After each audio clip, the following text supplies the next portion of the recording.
What did you make of New Boy? I mean, we've heard some of your thoughts. Yeah, I mean, I thought it was fascinating. So obviously, just to recap, in case you haven't listened to the interview, you're listening to this out of sync. So it is the story of an Indigenous boy who we see at the beginning being effectively captured, taken to a monastery where the priest has died. It's now being run by this nun, Sister Eileen, played by Kate Blanchett. The death of the priest has been covered up. So the whole sort of setup is none of this should be happening at all because she shouldn't be doing the mass as she is. It's 1940, World War II, and essentially the boys that she is looking after will either go on, as she just said there, onto effectively slave work on farms or to become cannon fodder in the war. And she wants to protect the boys, but she is in conflict with the authorities. She is in conflict with her religion. And when this new boy arrives, he brings with him a sense of magic. I mean, not just a sense of magic, but actually an element of magic. He seems to have healing powers. We see scenes in which he appears to be interacting with Christian iconography. We see evidence of stigmata. She's been waiting for a miracle. Perhaps he is the miracle she's been waiting for. So it's a really interesting film. And you said, and I think this is absolutely right, both you and I had the moment when we realized that it wasn't the film that we thought it was going to be, because particularly the way it begins, you think, okay, this is going to be a story about somebody being taken in and abused. And it isn't about that, although it is within the context of an abusive system.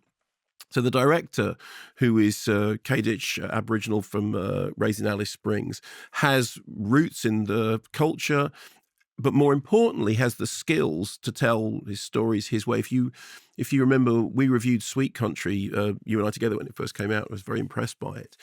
And what he's got as a filmmaker is a way of, because he writes, he directs, he shoots. I mean, he is the complete filmmaking package. What he's got is a unique way of telling these stories, and it is a fairly unique story because it has a kind of sense of magical realism, and it exists in a world in which, and actually even the word magic isn't correct, in which there are battling forms of spirituality, and spirituality which manifests itself in a possibly transcendent way. And it's about what happens when two belief systems meet each other. When Kate Blanchett said in that interview, it's unique, it's not cookie cutter. It's absolutely not cookie cutter. And I think that's one of the reasons why it's quite a hard film to talk about, because it's not the film that you think it's going to be. It's actually, it's got something far more, I mean, we'll keep coming back to this word, far more transcendent about it than that. One of the things that it has at its center is this extraordinary performance by Aswan Reed. I know it sort of seems like a cliche to say, well, this is the finest youth performance since David Gulpilil, but of course that connection is there because, even when she was talking about the fact that, on the second day on set, he knew what the grip was, he knew what the dolly was, he knew what thing was. There is something about the way in which he is in front of the camera. I was just interviewing recently the brilliant actor Vicky Knight, and she talked about how she found a safe space in front of the camera, which she didn't have in the rest of her life.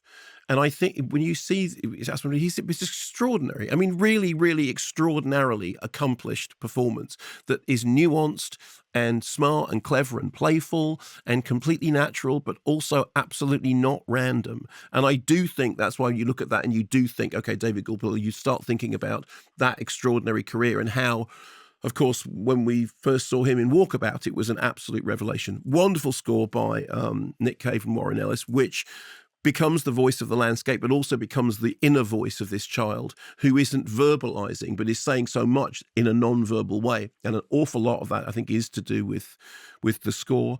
And I think that what's really impressive about the film is that I thought it was kind of, considering how tough the subject matter is particularly when you see the setup at the beginning, when you're told this sort of stark fact. The film has a real joy in it. The film has a really vibrant spirit. It's kind of rebellious and unruly and unexpected. And although it's moving within a kind of tragic arc, there is a real sense of something again, to come back to this word, forgive me, because my vocabulary isn't as great as it should be, but something genuinely magical happening. I really liked it. And what I really liked about it was that it was not the film that I expected it to be at all.